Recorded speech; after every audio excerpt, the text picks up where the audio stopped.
Bueno, muchas gracias por la invitación y la verdad que me apetecía mucho, bueno, pues venir aquí, ¿no? Y pasar como unos días y creo que todas las charlas han sido como, no sé, como francamente interesantes y a pesar de la alarma de incendios y todo eso, pues bueno, poder hablar de esto. Nada, como dijo Manu, esto es una cosa que vengo trabajando desde 2014, fundamentalmente como a través de la tesis doctoral, pero ya había estado trabajando como anteriormente. Y es algo que tengo siempre como una cierta distancia, o que tengo un poco, no sé, como una relación un poco así, como distante.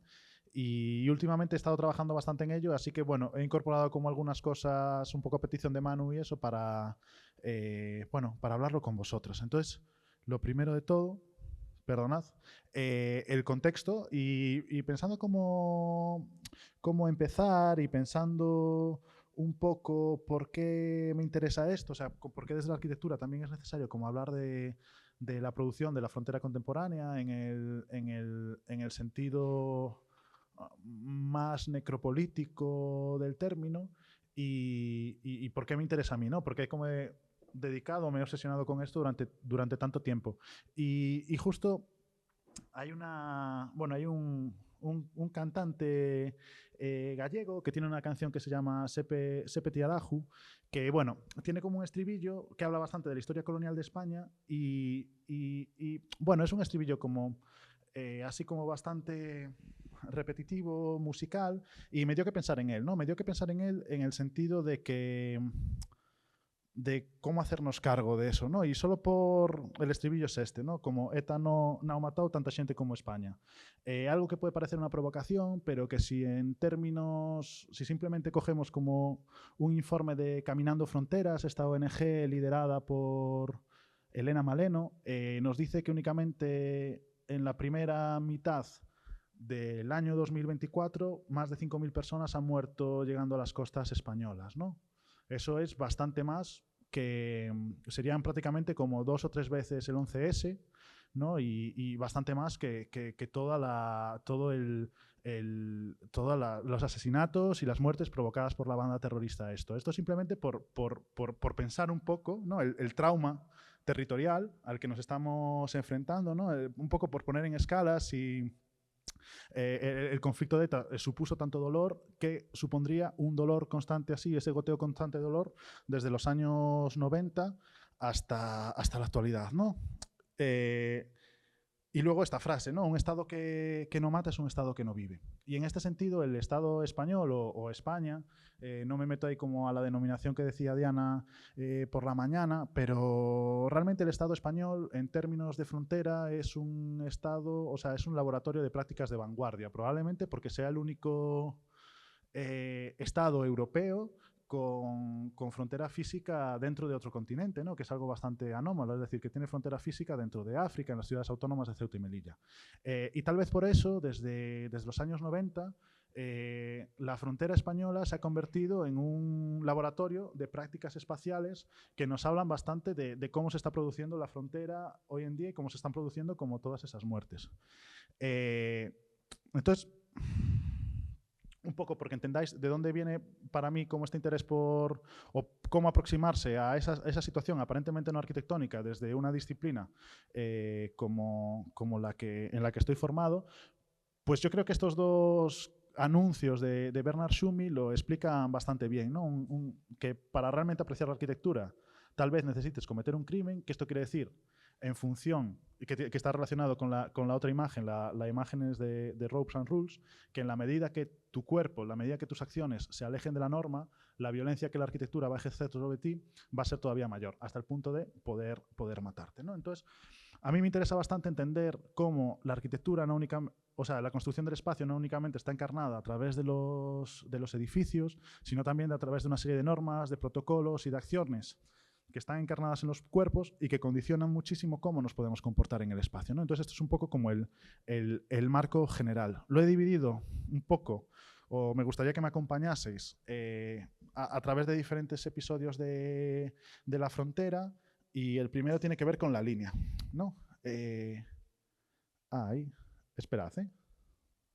Bueno, aquí había una imagen como del Es que tengo miedo de que no se me haya como conectado el disco duro. Pero bueno, el mito de Rómulo y Remo, ¿no? Me parece es una metáfora que emplea Leopold Lambert, un escritor francés muy interesante, que básicamente plantea que en la construcción de Roma, ¿no? En la construcción de esa construcción de trazar una línea sobre el territorio, se está estableciendo un interior y un exterior, un otro, ¿no? Y es una construcción profundamente violenta y es una construcción que establece esa violencia fundacional, ¿no? El trazar una línea sobre el territorio genera esa violencia fundacional donde estamos estableciendo una distancia respecto al otro, ¿no? Y es uno de los eventos canónicos, por así decirlo, de ese trazar esa línea que no tiene que estar encarnada en un muro para generar ya esa violencia, ¿no? Hasta el punto de que uno de ellos mata al otro, precisamente por esta distinción entre el interior y el exterior.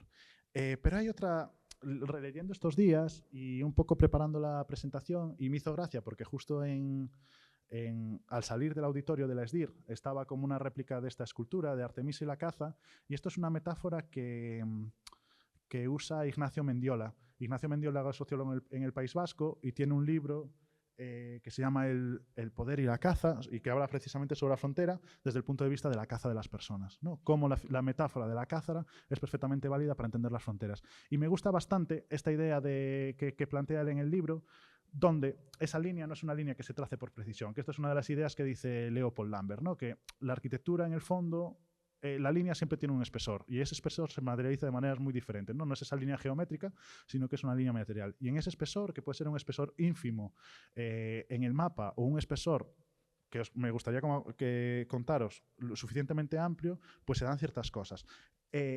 Artemisa es la soberana de los márgenes.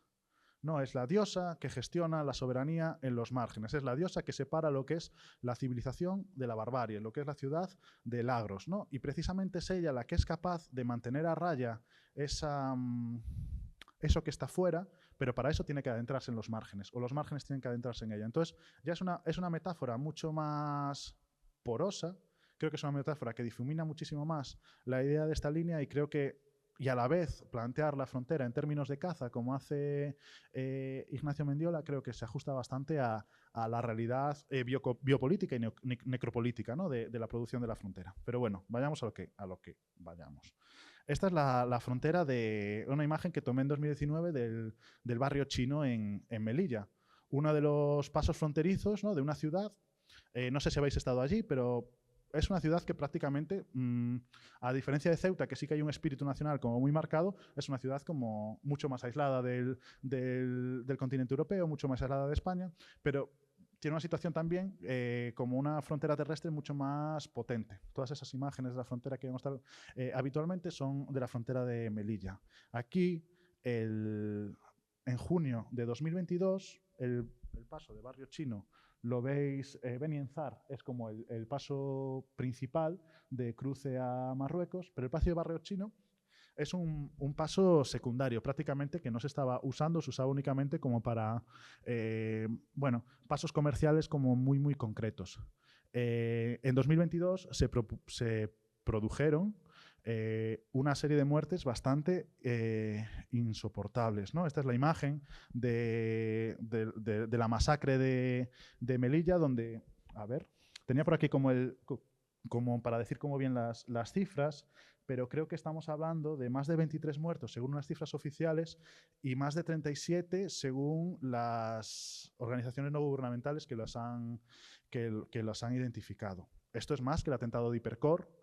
Creo que es aproximadamente 2 veces el atentado de las Ramblas, ¿no? Y es algo que, bueno, que no ha generado, ¿no? Al menos en el discurso público, pues ese trauma, ¿no? Ese nivel de trauma que podemos estar viendo, ¿no? Con especiales de noticias, con un bombardeo constante y con una preocupación social y un temor social importante con atentados de ese calibre, ¿no? Me gusta bastante como los ministros de Interior, ¿no? Porque me parecen como figuras como suficientemente oscuras, ¿no? Pero especialmente Marlaska creo que es una figura especialmente oscura y que creo que representa muy bien esa idea de, no lo he dicho antes, pero Artemisa tenía el mito de Artemisa, podía convertir a las personas en animales, ¿no?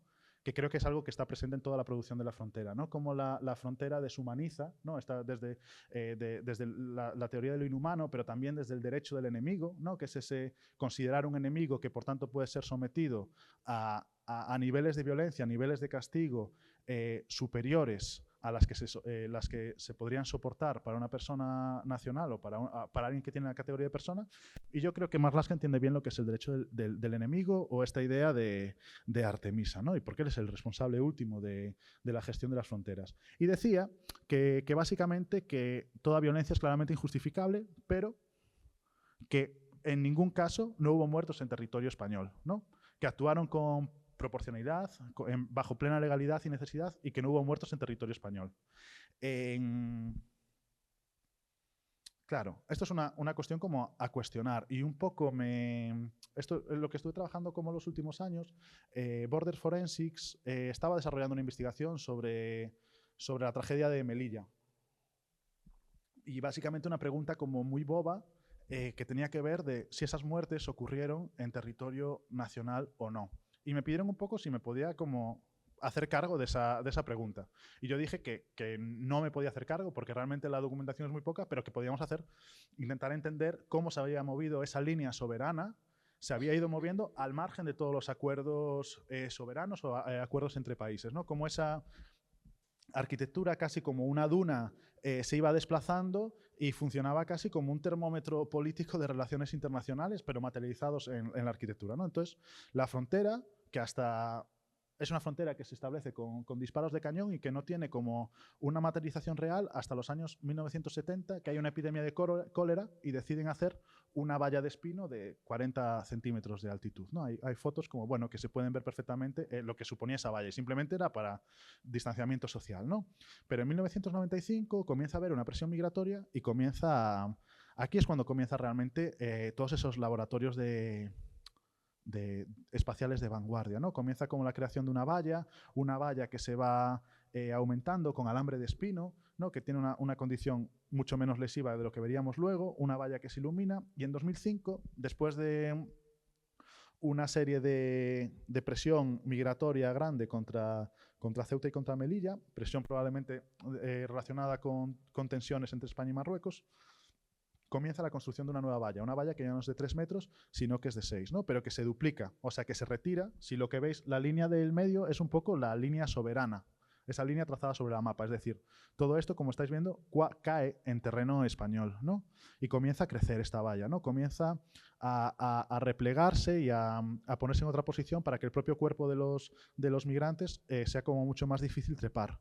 Se crea un proyecto de innovación tecnológico como es la sirga tridimensional, que fue exportado a Estados Unidos, al gobierno de Obama, y que es un absoluto fracaso. Pero básicamente es un poco, yo siempre que lo explico como la metáfora, bueno, la metáfora. ¿Sabéis en el Grand Prix que hay como unas cuerdas y la gente se lanza un poco dentro de las cuerdas? Bueno, esa es un poco la función de la sirga, retrasar. Es decir, cuando se dan cuenta que la altura ya no es el único impedimento para retrasar, porque aquí lo único que estamos hablando no es de impedir la entrada, es de retrasar, ¿no? Se produce una coreografía donde son retrasar y ralentizar lo máximo posible los tiempos. Cuando la altura vertical ya no es suficiente, comienzan a introducirse como toda esta serie de elementos tecnológicos y las famosas concertinas. Concertinas producidas por una empresa española que luego las exporta, por ejemplo, a la Hungría de Orbán en 2014, ¿no? Y bueno, la malla metálica, por ejemplo, se exporta a Israel para proteger infraestructuras sensibles.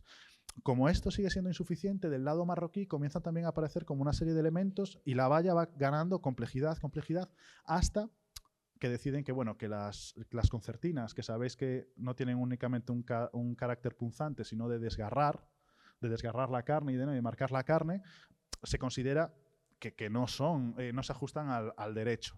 Y entonces comienzan a aparecer con otra serie de artefactos, como son los peines invertidos, pero sobre todo crece la valla en altitud, hasta los 10 metros, ¿no? Lo que a priori es una medida celebrada por el gobierno más progresista de la historia, que es el de Pedro Sánchez con Marlaska a la cabeza, estamos hablando de que es una altura que aumenta exponencialmente el riesgo de muerte, hasta el 50%, ¿no? Respecto a los 6 metros. Es como que va creciendo de manera exponencial, ¿no? Y van apareciendo como otra serie de elementos. Es decir, la valla desde esos 40 centímetros había ido cambiando en complejidad, introduciendo como elementos tecnológicos, elementos humanos y no humanos, pero sobre todo se había retirado profundamente, ¿no? Entonces, respondiendo a esa pregunta a esa afirmación de Marlaska, la valla estaba en territorio español. Quiero decir, todo esto ocurrió en soberanía española, podríamos decir, ¿no? Pero es algo como, porque aparte no se puede ajustar, quiero decir, no hay ningún respaldo legal en que esa línea trazada sobre el mapa pueda ser cambiada de mutuo acuerdo entre los estados sin que haya un reflejo, ¿no? No es una cuestión operativa, pero todo el rato nos estaremos aludiendo a la cuestión de la frontera operativa. Pero realmente la frontera no la podríamos definir como una valla. Creo que aquí otro ministro del Exterior, Jorge Fernández Díaz, ministro de Interior del PP, aquí está visitando la valla del Tarajal en Ceuta en 2014, declaró esto en una comisión de investigación en el Congreso de los Diputados después de que 15 personas muriesen en esta playa a causa de las fuerzas policiales de España y Marruecos. Y declara una cosa que para mí es fundamental, que dice que hay que diferenciar el concepto geográfico-topográfico de frontera del concepto jurídico-político de frontera.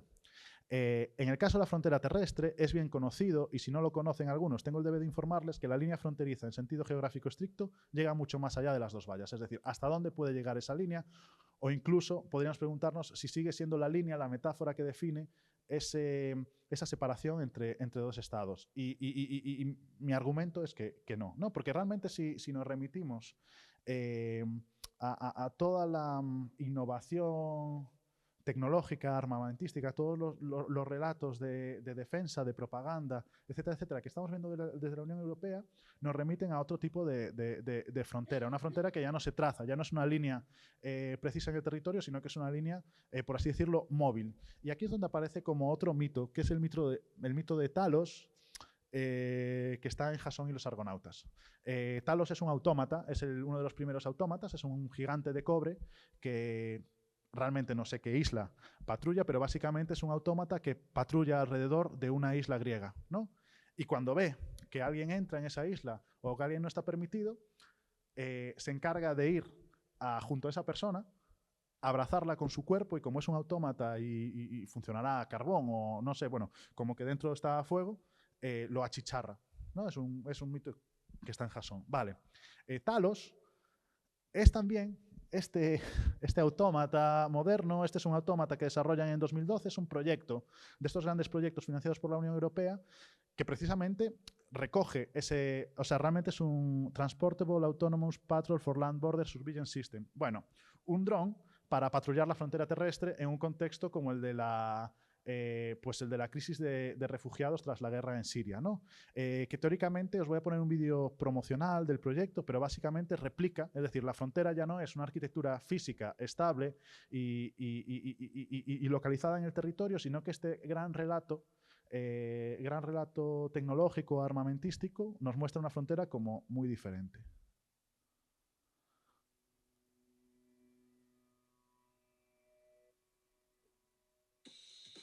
Ay, no se estaba viendo. Ay, perdonad, que aquí no.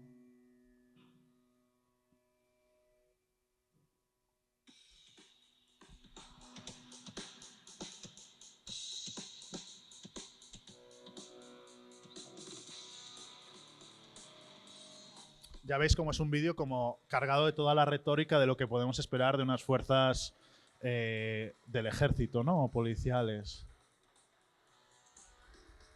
En un momento, creo que aparte de especial vulnerabilidad, es que como no lo veo, bueno, todavía no, pero ya veis, ¿no? Es un autómata cargado de toda clase de gadgets tecnológicos que va a luchar, ¿no? Contra esos inmigrantes ilegales que, por supuesto, no son refugiados de un conflicto bélico, sino es que no sé si han salido ya. Ahí está, ¿no? Son señores como con un maletín sospechoso. Y este dron no solo es capaz de monitorizarlo e identificarlos en cualquier lugar del territorio, sino de capturarlos. O sea, ¿quién quiere una frontera física pudiendo tener esta rumba, ¿no? Como de la vigilancia de fronteras. Pero bueno, es que esto es quiero decir, no es únicamente este proyecto, ¿no? Hay toda una serie de relatos y una serie de inversiones de muchísimos millones de euros de sistemas de vigilancia en tiempo real, ¿no? O sea, sabemos que en el Mediterráneo hay drones israelíes monitorizando lo que está ocurriendo, ¿no? Aquí los veis, estos drones como por Frontex y que son tecnología israelí.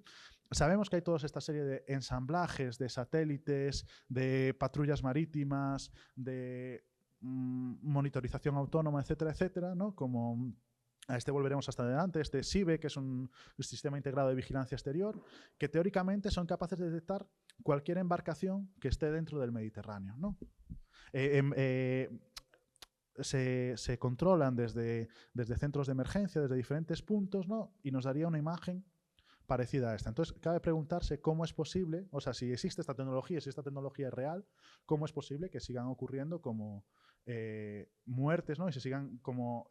si tenemos la tecnología para detectar y monitorizar todas estas pateras, ¿cómo es posible que sigan ocurriendo ni una sola, ¿no? O sea, ¿cómo no nos podemos hacer cargo tecnológicamente si tenemos eso? Pero bueno, hay más relatos, ¿no? Hay relatos como cárceles quiero decir, ya no interesa tener una cárcel fija. O sea, ¿quién querría tener una cárcel fija si podemos tener una barcaza que vaya recogiendo inmigrantes por todo el mar Mediterráneo, ¿no? O centros, ¿no? Estos centros que ahora nos llevamos las manos a la cabeza, estos centros de inmigrantes que parece que solo un gobierno fascista podría tener en países donde la legislación europea no aplique o sea mucho más laxa, pero es que España tenía centros en Mauritania, esto es Mogadishu, en el 2005 con Rodríguez Zapatero. Es decir, esto ya existía hace 20 años, ¿no? Es decir, España efectivamente externalizaba aquí a los migrantes que llegaban o que intentaban salir de las costas de Mauritania y tenían centros de detenciones en terceros países, ¿no? Mucho antes. Entonces podríamos decir casi que la frontera contemporánea se parece mucho más a esta playa de Tarifa. Esto también fue en 2019.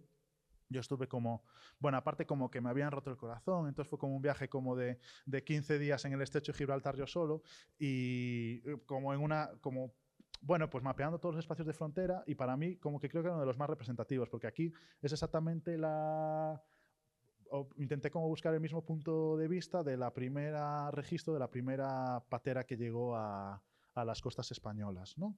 Y entonces, para mí, la frontera tiene mucho más que ver con esta imagen que con todas las imágenes retóricas, que creo que son muy grandilocuentes, que ocupan muchísimo el debate público y la construcción de imaginarios, ¿no? Y nos imaginamos ese muro de Trump y nos imaginamos a Marlaska de un gobierno progresista cambiando las concertinas y nos centramos en la valla, cuando creo que la frontera contemporánea tiene mucho más que ver con esto, ¿no? Con un lugar donde no pasa absolutamente nada, pero que cuando un cuerpo, y ahí volvemos como esa imagen de ese cuerpo cayendo por la ventana de Bernard Schumi, transgrede una norma, es donde se despliega toda la potencia y toda la violencia espacial de la frontera contemporánea, ¿no?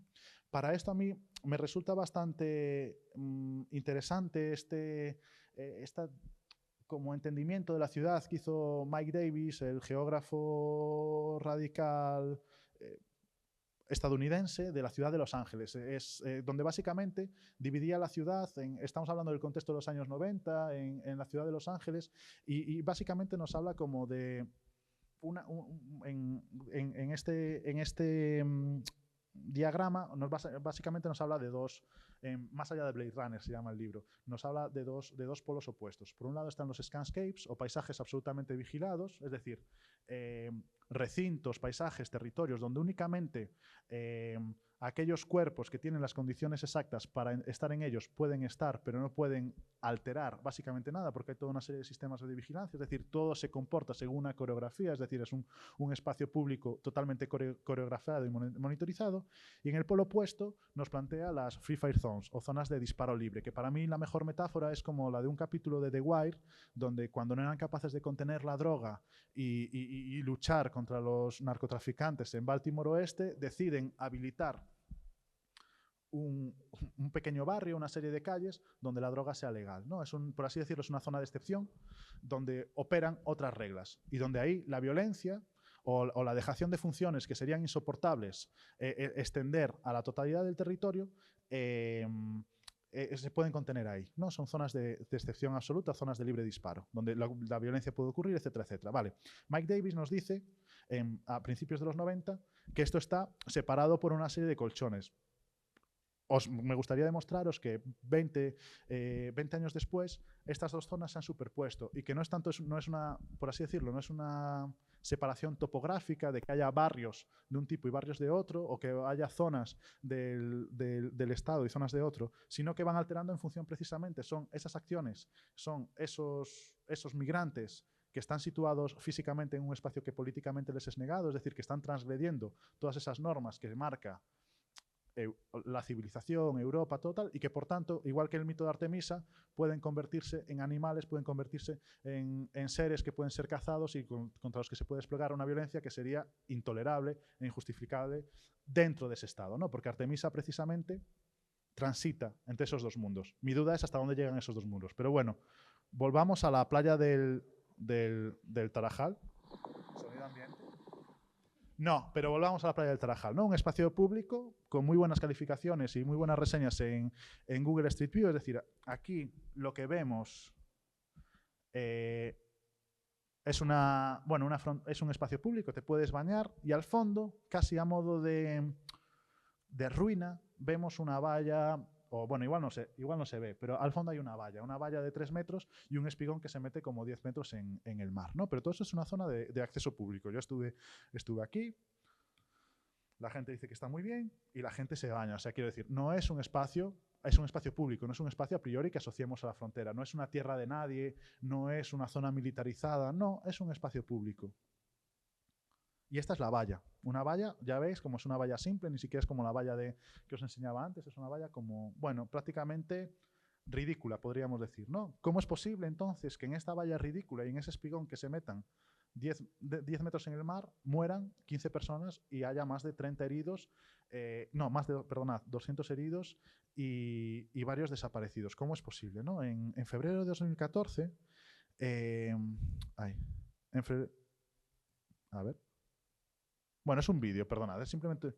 Se está viendo, vale, es que yo no lo veo aquí. Bueno, en febrero de 2014 hubo una entrada ilegal de migrantes que descendieron desde los montes de Ceuta e intentaron cruzar el espigón, ¿no? Ese espigón, que ya os digo, cualquier persona, ni siquiera digo, quiero decir, estamos hablando del mar Mediterráneo, estamos hablando de una zona como muy tranquila, podría cruzar en unas condiciones normales, ¿no? Y esa valla, es decir, esa arquitectura física y que tantas veces, icónicamente asociamos a la frontera, ¿no? O la materializamos ahí como la valla, como la frontera, y como que hay tantos esfuerzos mediáticos por eso, ¿cómo es posible que la frontera fracase en ese sentido, ¿no? Que permita cruzar a esta gente? Bueno, y lo que ocurrió fue algo completamente diferente, ¿no? Lo que ocurrió fue que realmente quien construyó la frontera, y este es el relato oficial por parte de Fernández Díaz y de la Guardia Civil, la frontera se virtualizó a través de los disparos de pelotas de goma en el agua, ¿no? Disparos de pelotas de goma, cartuchos de gas, etcétera, etcétera. Y bueno, el relato oficial es que ellos prolongaban esa línea, es decir, la línea de la frontera se continuaba en el mar y ellos únicamente a través de sus disparos le llaman sistemas de impermeabilización. Estaban impermeabilizando la frontera para que no pasasen los migrantes. Bueno, la realidad es que no es así, porque la realidad es que si miramos todo esto, bueno, estuve como viendo los vídeos como de una cámara térmica y haciendo como esto, la realidad es que se violaron completamente como todos los protocolos legales porque se disparaba directamente a los cuerpos y porque realmente el grueso de los disparos, si esta sería la línea que ellos defienden, que... Ah, claro, es que no se ve, perdona. Bueno, si esta sería como la línea que prolongan, todo esto son disparos muy, muy alejados de la línea, 100, 200 metros alejados de la línea, es decir, como tal vez esa línea, esa prolongación de la línea no esté ahí. No, pero es que si vemos las imágenes, bueno, si vemos las imágenes, esa línea, y esto es un argumento que esgrime y que es ilegal, que esgrime España, es que la frontera ya no estaba materializada por la arquitectura, sino que era la línea virtual trazada entre los cuerpos de la policía, entre cada uno de los cuerpos de los agentes de policía que se desplegaban en la playa, lo que estaba construyendo España. Es decir, España era la línea que separaba a esos dos policías, ¿no? Y que se extendía tanto hacia el lado marroquí como prácticamente 2 kilómetros hacia el lado español, ¿no? Era una frontera que estaba perpendicular a esa línea imaginaria, ¿no? En el fondo, esto eran las personas que construían la frontera y que en el momento que un migrante lograba incluso cruzar esa línea hipotética, era devuelto. Es decir, no había ninguna metáfora que, más que en el cuerpo, de en el movimiento de ese migrante, ¿no? En esta coreografía, los cuerpos iban situando en función de dónde estaban a nado, claro. Y si te extiendes 2 kilómetros, pues probablemente muchas de las personas que murieron fue por extenuación también, ¿no? De no poder nadar. Pero incluso los que lograban cruzar esa línea, que ya no era la línea de la valla, no era la línea de la frontera, no era esa línea de las pelotas de goma, sino que ahora ya era la línea de los policías, incluso los cuerpos, las personas que habían cruzado esa línea imaginaria, eran devueltos a través de una puerta que había en la valla, al margen de todo el sistema de devolución. Es decir, eran devueltos con negación del habeas corpus, con negación de todos los derechos que, al estar situado en un espacio físico, eres garante de ellos, ¿no? Esa es la condición de frontera operativa. No, una frontera que creo que es como mucho más útil en el sentido para ellos, porque realmente es como, bueno, la frontera es como Artemisa. Yo tengo la potestad de decidir dónde empieza la civilización y dónde termina, ¿no?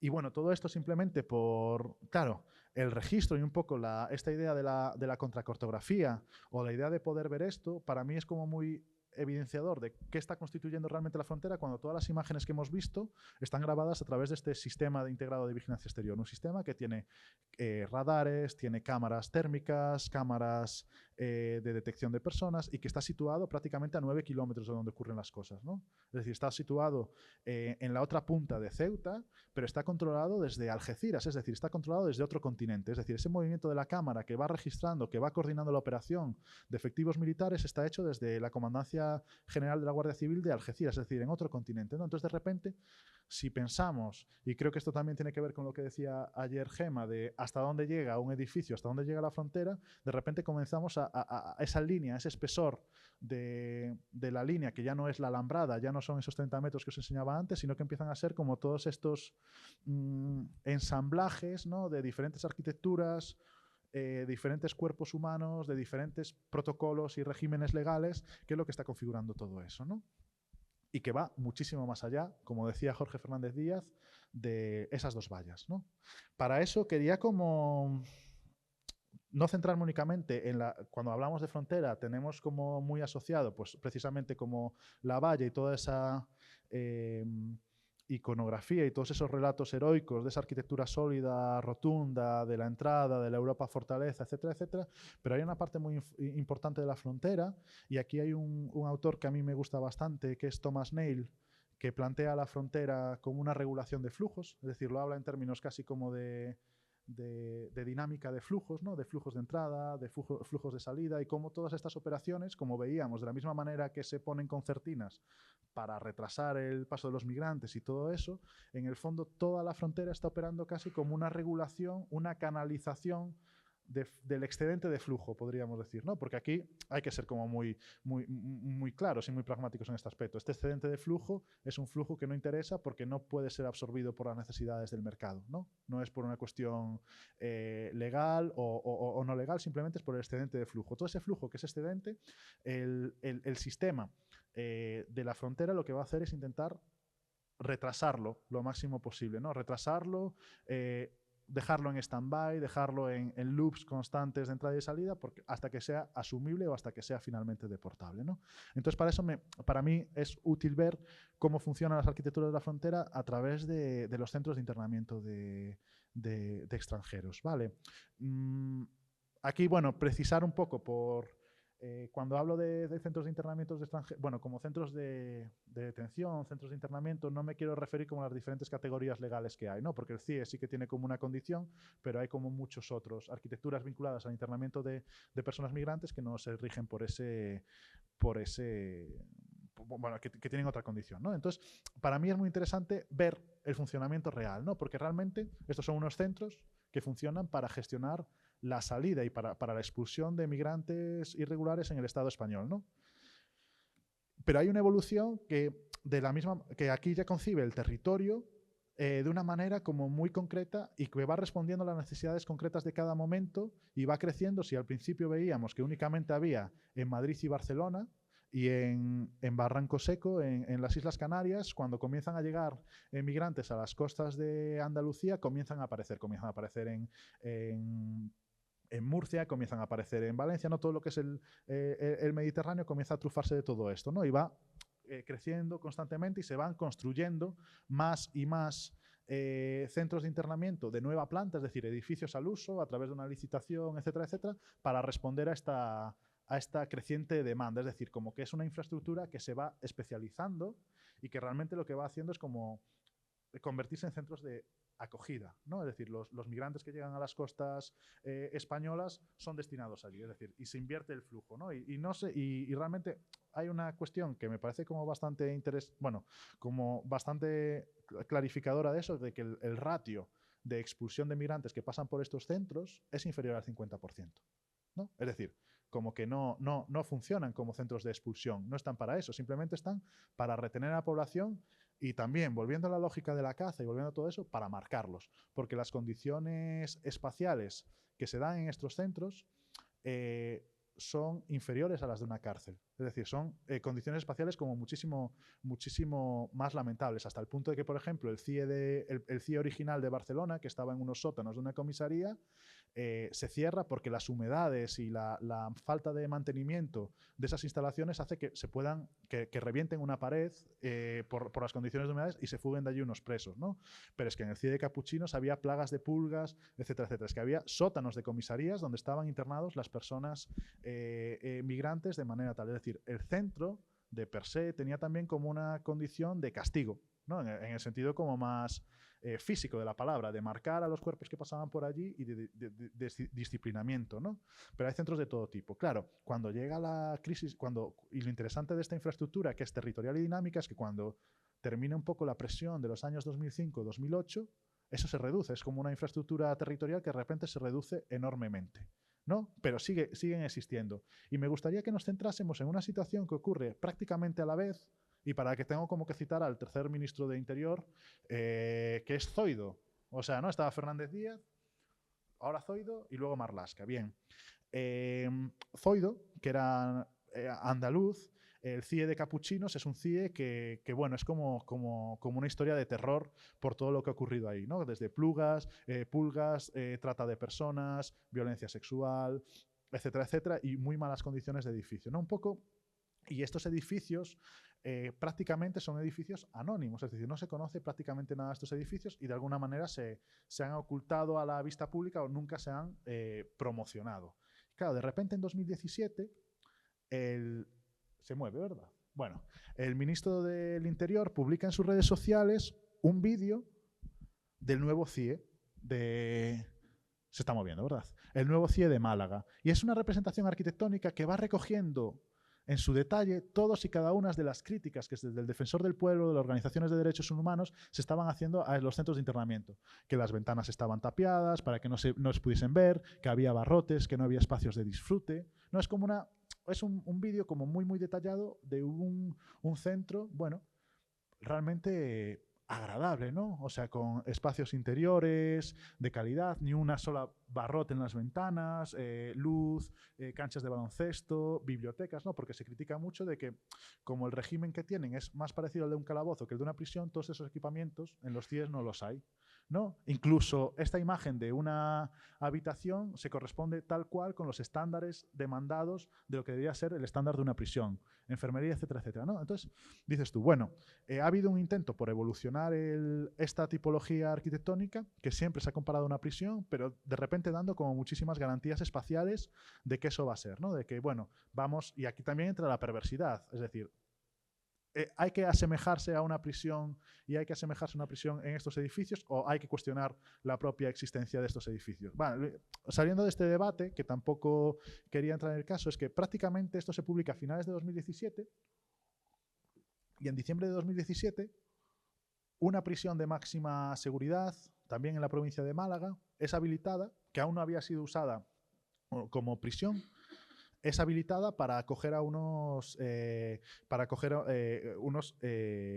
migrantes. Y ocurre esto, ¿no? Es la prisión de Archidona, en Málaga, donde hay una serie de revueltas, donde de repente, y ni siquiera una arquitectura de máxima seguridad, como es la de una cárcel recién diseñada y sin inaugurar, es capaz de de contener o tiene que ejercer a través, de nuevo, de policías, de agentes aparentemente no arquitectónicos, esa violencia para que cumpla su función. Pero esto nos hace ver una cosa, y es una estrategia que se ha dado sobre todo, no sé si desde la crisis de 2008, pero desde, digamos, sí, básicamente desde 2008, y es que, claro, frente a esta construcción que tiene unas inercias probablemente de varios años, incluso de décadas, desde que se proyecta hasta que se cree, que tiene unas inercias bestiales, claro, de repente aparece, si la posibilidad de ocupar una cárcel de máxima seguridad durante apenas unos días es una opción factible, es algo mucho más interesante en términos de eficiencia y de gestión de la frontera, ¿no? Porque esto quiere decir que básicamente donde pueda llegar cualquier persona pueda desplegarse una de estas arquitecturas, ¿no? Y entonces vemos cómo desde el 2008 campos militares, barracones, tiendas de restaurantes, tiendas no, como de carpas de boda, etcétera, etcétera, cocederos de marisco, restaurantes, centros de hípica o tiendas sustituyen a estas arquitecturas que, por un lado, ofrecían muchas más garantías espaciales, pero por otro lado no respondían como a todas estas inercias. Entonces, claro, esto de repente es algo que se pliega y se despliega, igual como esta tienda de campaña, en función del momento. Claro, que esto exista, es decir, como esta idea operativa de la frontera que se puede desplegar en cualquier lugar, también lo que nos está hablando es de una falta de condiciones espaciales, de cuáles son las condiciones espaciales de esta tienda, ¿no? O sea, qué nivel de hacinamiento, qué nivel de infraestructuras, qué nivel de salubridad mínimo se le puede exigir a esta tienda frente a un edificio de otro tipo, ¿no? Entonces, de repente, vemos como esa gestión operativa de la frontera, tanto a través de esos policías que suplen una arquitectura o una construcción que no es capaz de asumir, que se ve desbordada y que por tanto hay que impermeabilizar, pues también tiene su correlato en el extremo opuesto por así decirlo, del flujo migratorio, ¿no? Y en el fondo, creo que tiene que ver bastante con esto, ¿no? Lo que os decía antes, como que la frontera no está ya tan definida por sus perímetros o por sus arquitecturas formales, es decir, no está tan definida por una geografía estricta, sino que son precisamente las acciones de los migrantes, ese situarse físicamente en un espacio político que se les niega sistemáticamente, el motivo principal de detonar como estas situaciones de extrema violencia y que, como veríamos en cualquier caso, no serían sostenidas ni justificables ante una persona dentro del territorio nacional o dentro del territorio europeo, ¿no? Y precisamente nos está hablando de una violencia muchísimo mayor porque están transgrediendo una norma básica como es la de no tener el estatus de europeo, no tener el permiso de poder estar aquí, ¿no? Y esta imagen es justo de la playa al lado de la playa del Tarajal, y yo creo que indica muy bien, ¿no? O sea, realmente nos ayuda como a tomar dimensión de hasta dónde puede llegar la frontera. Y para eso, como quería llevaros un poco al epicentro, ¿no? Al kilómetro cero, podríamos decir casi como de España, o prácticamente, ¿no? Este es el barrio de Lavapiés, en Madrid. ¿Veis el Reina Sofía? Ah, no, aquí no veis el Reina Sofía, perdona. Bueno, el barrio de Lavapiés en Madrid, ¿no? Ahí veis el Reina Sofía, veis Atocha, no sé si estáis familiarizados con él o no, pero bueno, me gustaría como hacer el ejercicio de ver hasta qué punto un barrio totalmente dominado por las lógicas del turismo, un barrio de los mal schools de Europa, un barrio con una gran presión inmobiliaria, con un ambiente multicultural, etcétera, etcétera, si se pueden detonar también estos episodios de violencia asociados a la frontera. ¿Sí o no? ¿No? Probablemente todos digamos que sí, pero me gustaría como hacer hincapié en dos sucesos sí. El primero de ellos ocurre en el Parque Casino de la Reina. Este es el Parque Casino de la Reina. Está situado, ahora está reformado, pero básicamente queda muy cerca de Tabacalera y de la Glorieta de Embajadores, si no me equivoco, ¿no?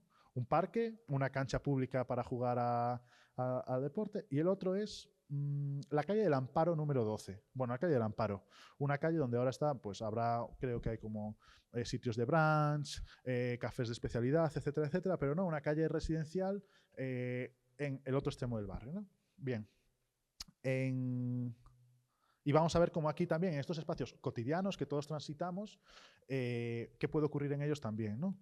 Y cómo, sobre todo, cómo ocurre en ellos. Ya no es una arquitectura ligada a la frontera, ya no ni siquiera tiene que haber como... No, podríamos decir que incluso los centros de internamiento y todas esas arquitecturas del internamiento, en el fondo también tienen como un espacio delimitado, ¿no? Pero el espacio público, en el fondo, es continuo y cómo aquí puede operar también la frontera, ¿no? Y por eso creo que tiene mucho más que ver con todos los protocolos, la construcción del espacio, con todos los protocolos legales y normativos que con la construcción física de estas arquitecturas, ¿no? Es decir, habilitar que una prisión de máxima seguridad pueda simplemente con una norma, con un cambio de gestión, ser un centro de inmigrantes, o que la soberanía española ya no resida en una línea precisa trazada en acuerdos internacionales, sino en la línea virtual entre dos agentes de policía de antidisturbios, ¿no? Pues creo que es un cambio de paradigma que nos habla, bueno, pues de entender otras formas de entender las infraestructuras que construyen el espacio, y que tiene que ver que precisamente con la activación o con la, por así decirlo, con la aceptación o con la asunción de esa operatividad, ¿no? Esa operatividad que se reclama en tiempos de emergencia, pero que si se consolida en el tiempo y si se consolida durante 10, 15, 20 años, estamos hablando de una nueva norma, ¿no? Es decir, la operatividad como norma. Entonces, bueno, bien. ¿Cómo funciona? ¿Qué ocurrió en el Parque Casino de la Reina? Bien. Perdonad, que lo tengo aquí como pequeñito. Esto es una normativa europea que se llama Nuestros Ancestros.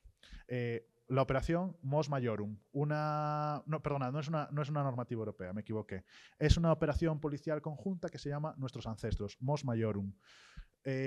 Una operación policial conjunta que tiene una duración determinada de 13 días, del 13 de octubre al 26 de octubre de 2014. Durante esos días se permitía a todas las fuerzas policiales a nivel europeo que cualquier migrante de apariencia irregular pudiese ser detenido para recabar información sobre, ellos hablan de tráfico de personas, pero sobre las las rutas migratorias, ¿no?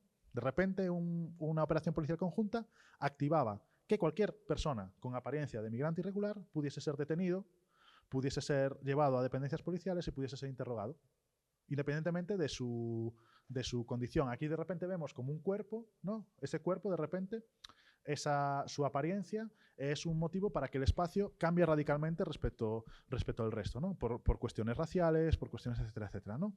Esto ocurrió, quiero decir, de todos los lugares, en España ocurrió en Zaragoza y en Madrid, y uno fue en el Parque Casino de la Reina. Podemos imaginar o podemos especular qué ocurre, ¿no? Después de esta detención. ¿Qué ocurre cuando se detiene un migrante irregular para recabar información? ¿Qué ocurre?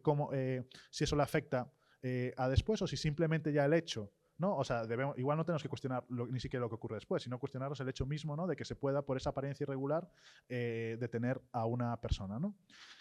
Pero este mapa, ¿no? Si hablábamos antes de la frontera y teníamos que ir a las ciudades autónomas de Ceuta y de Melilla, pero este es el mapa de detenciones que hubo en el marco de estas operaciones, ¿no? Y nos lleva al corazón mismo de Europa. O sea, ya ni siquiera estamos hablando de España, nos lleva al corazón mismo de Europa, ¿no? Pero si vemos en esta cartografía ciudadana los lugares donde se detenían a la gente, pues eran lugares como estaciones de tren, estaciones de bus, espacio público, etcétera, etcétera, ¿no? De repente, esos espacios cotidianos o que no podíamos asociar a la frontera, de la misma manera que no deberíamos asociar a la frontera esa playa del Tarajal, pero una estación de bus muchísimo menos, de repente se transformaban en espacios en este caso, de violencia administrativa y de violencia policial, ¿no? En función de la apariencia irregular de las personas que estaban en esos espacios.